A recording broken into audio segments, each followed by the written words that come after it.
Hi, and welcome to my Back to School Night presentation for World History. I'm Miss Justice, and I welcome you to the class, and I'm so excited to teach your student this year. So I'm going to give you a bit of an overview of what your student can expect in World History this year, look at some of the standards, some of the materials that we'll be using, and some of the activities that your student will participate in. So this is World History, Culture, and Geography. It's the modern world. So we will be picking up in the year 1750 and continuing until modern day. The class follows the California History, Social Science Standards, and Framework. All right. So this is one of the main sources that we'll be using in the class is the California History Social Science Project. It's coming out of UC Davis. It's a resource for teachers and students for us to access primary source documents, which is going to be one of the key areas of focus in the class, is that students can get their hands on or at least get to analyze some of the primary sources from history so that they can make their own interpretations, look at evidence, and make their own decisions based on that evidence and become little mini historians. That's my goal for the class. So as you can see, also part of the mission of this project is providing high quality educational materials for students so that they have access to these primary source documents, and especially for students whose first language is not English, or for students that would otherwise struggle. It's a really great resource. So let me show it to you a little bit. So this is the mission, vision, institutions. And on this website, if you would like to visit it, I included the link there. But I'll be showing you some of the resources that we'll be using in 10th grade world history this year throughout this presentation. All right, so let me keep going. So like I said, in this class, we'll be picking up in 1750. We'll be looking at what the world looked like in that year. So this class does not go back to ancient times. In fact, we're picking up where 7th grade world history left off, which was medieval and ancient world history to around 1750. So we'll be picking up from there. And as you can see from this map, it kind of gives you an idea of how different the world was in 1750. And as you can see, all the slides and all the different topics that we'll be looking at, we'll look at 11 different topics in this whole course throughout the year. I've included 3 example essential questions here on the slide that kind of give you a sense of what your students would be investigating, again, with those primary sources and secondary sources. For instance, how are most societies organized in the 1700s? Who held power in the 1700s? What was the divine right of kings? So these would be kind of the areas of focus for different questions and different lessons in the year. So going on from there, we would move into more of a thematic unit. So looking everywhere from 1750 until 1917, we would be looking at a theme of democratic revolutions. I've included some pictures here. Let me move my webcam. 3 different revolutions that we would be analyzing in particular. We would be looking at the American Revolution, the French Revolution, and the Haitian Revolution, which provide great examples for students to understand the concept of what is a democratic revolution, how has it expressed itself and looked differently throughout history, and could we recognize those kind of key qualities of a revolution today? And again, you can see some of the essential questions from that thematic unit right there. In this unit in particular, we would be looking at primary sources. One of those primary sources obviously would be one of the results of the American Revolution, which would be the Constitution of the United States. And one of the resources that we would look at in particular would be the Library of Congress. It has a lot of great primary sources, secondary sources related to United States history in particular. So you can browse this website if you want. I included the link. But you can see right here a lot of primary source maps, documents, including the United States Constitution, the diaries of George Washington.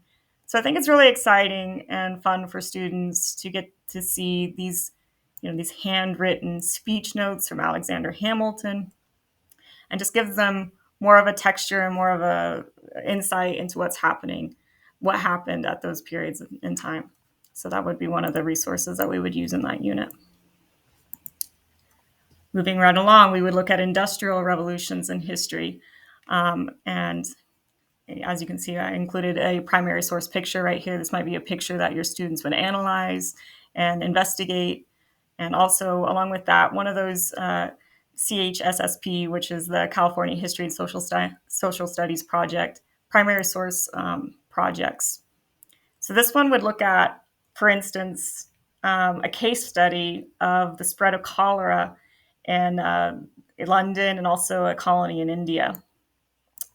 And so during the Industrial Revolution, it would actually look at how they were unhygienic and how that led to the spread of this disease of cholera, and also how that tied into imperialism, how that tied into how did England handle the spread of cholera in its colony in India.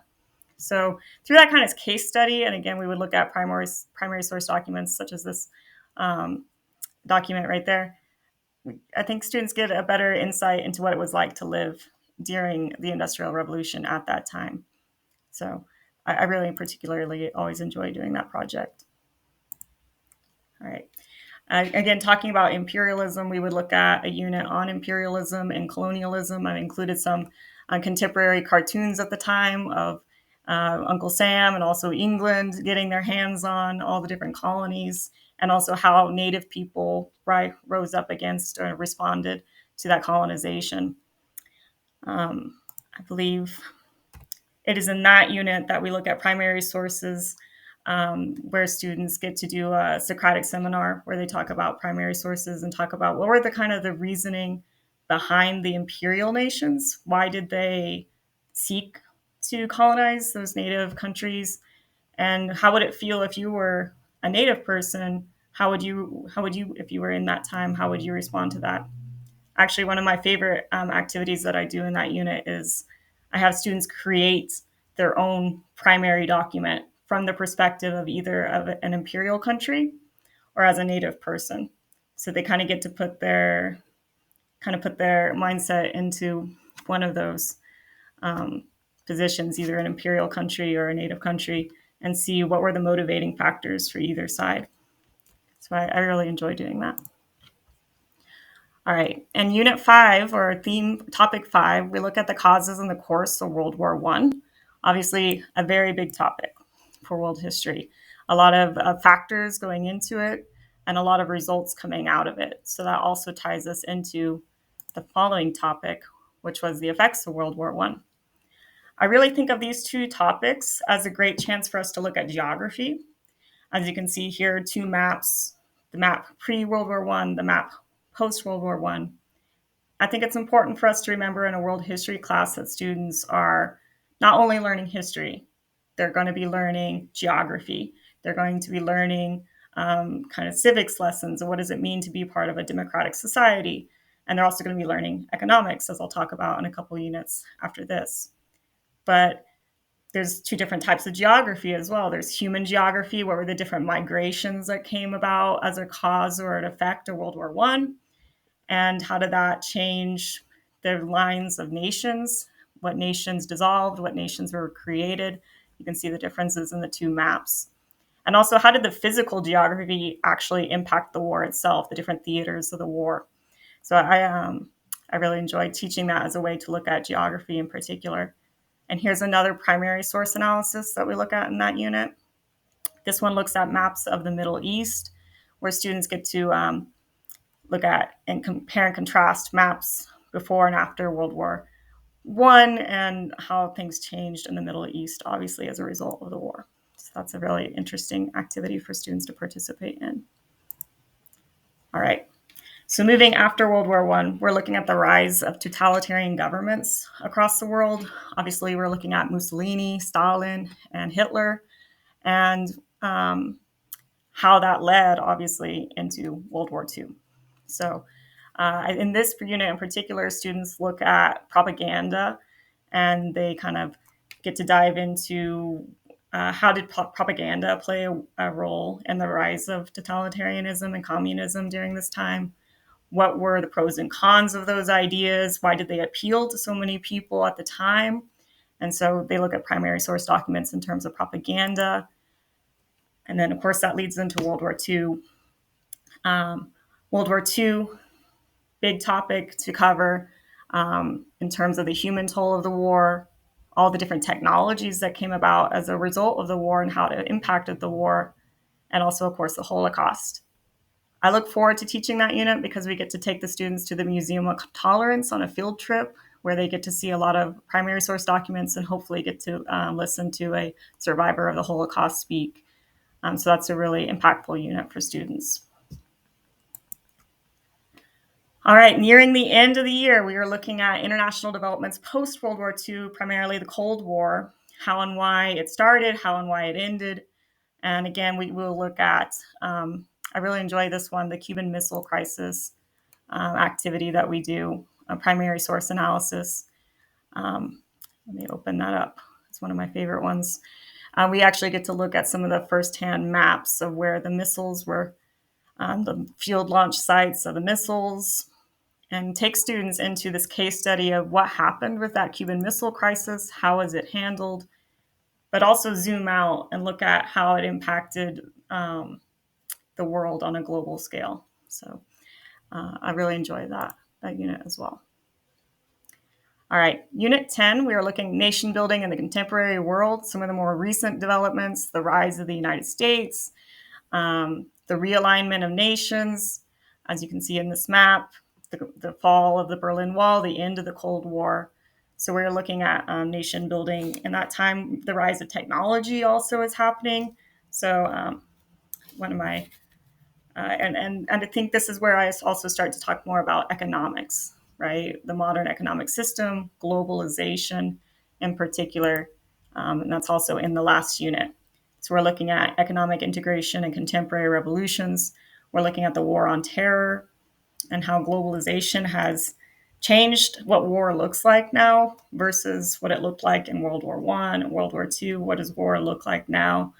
How has the post-Cold War world order, impacted the rise of extremism and terrorism and technology advancement, right?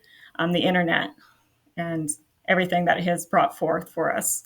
So that changes year to year, right? World history is happening all the time. World history is happening today. And so this is a chance for us to look in and check in with where is the world now, all the way from 1750 to today. I included a little clip here of just a segment from PBS NewsHour, which we will be looking at in class for up-to-date primary sources of world history today. So this is as a result of the war in Ukraine right now. I think this particular clip that I chose is a great example of economics and how it's impacted by globalization. So let me just play a little clip to give you a sense of what students might hear. As we've heard, oil prices have largely climbed since Russia's invasion of Ukraine. That is one key part of the larger economic fallout from the war and from the tough sanctions that the U.S. and many other countries have imposed on Russia in response. Our economics correspondent Paul Salmon looks at the global impact of these moves. Just to give you a sense, so students will be looking at current news topics and looking at that from a lens of world history, right? What were all of the causes and contributing factors that led to this, right? And what's going to happen after this. So here are some of the references and links if you would like to dive in deeper into some of the resources that we'll be using in this class. But thank you so much for your time. I look forward to a fascinating year in world history with your student. I've included my email and my tutoring hours there. Please reach out at any time with any questions that you may have. And thank you again.